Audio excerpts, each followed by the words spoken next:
Hi, I'm Ainsley Johnston and I'm a postdoctoral researcher in the ARM lab at UCL. Today I'm going to tell you a bit about MRI, how it works and what to expect if you were to come in for an MRI scan. MRI stands for magnetic resonance imaging. We can use it for a few different purposes. It can be used to make a 3D image of your brain, a bit like taking a lot of photographs, which can be used to see parts of the brain that might have been affected by your stroke. We can also use MRI to measure brain activity, either at rest or while you perform different tasks. This can be used to see how brain activity differs after a stroke, or whether it changes with rehabilitation. The study that I'm currently working on is combining MRI with a type of non-invasive electrical brain stimulation, which is discussed in another talk from our lab. I'm using MRI to map out how the electrical stimulation is moving across the brain, and whether this looks any different in people who've had different types of strokes. So you might be interested to know how MRI actually works. Well, the MRI scanner is a giant circular magnet, so strong it could lift the weight of a double-decker bus. Then there are some smaller magnets inside. As you may know, your body and brain are made up of around 60% water, and these water molecules are constantly rotating around in a random way. But when you come close to a magnet as strong as the MRI scanner, the water molecules actually change how they rotate, and the MRI scanner can measure this change. The different types of tissues inside your body have different amounts of water. For example, bone has very little, fat has a little bit more, and blood has a lot.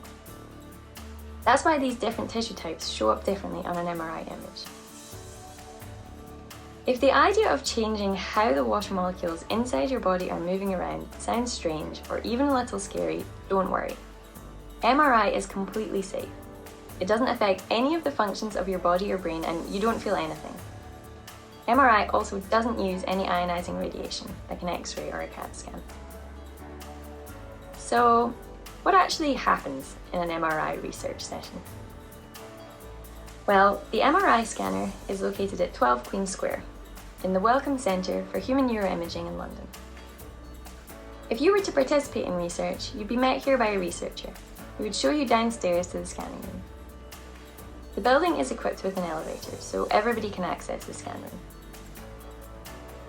Once you were here, you'd be asked to remove any metal. That's things like jewellery or clothing with metallic buttons or clasps. You might even be asked to change into scrubs. If you have any metal inside your body, you might not be able to take part in MRI research. You would then be taken through to the scan room, where you'd be asked to lie down on the scanner's bed. It's really important that you make yourself as comfortable as possible on the scanning bed, as the participant needs to lie really still during the recording. The bed would then be moved into position inside the scanner. Your head and shoulders would be inside the donut-shaped hole. It's quite a tight squeeze, so if you get claustrophobic, then MRI might not be for you.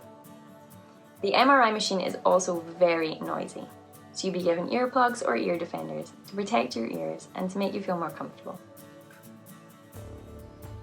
During an MRI scan, sometimes you just need to lie still and rest, but other times there might be a task to do. In my study, you would also be having non-invasive electrical stimulation while you're in the scanner.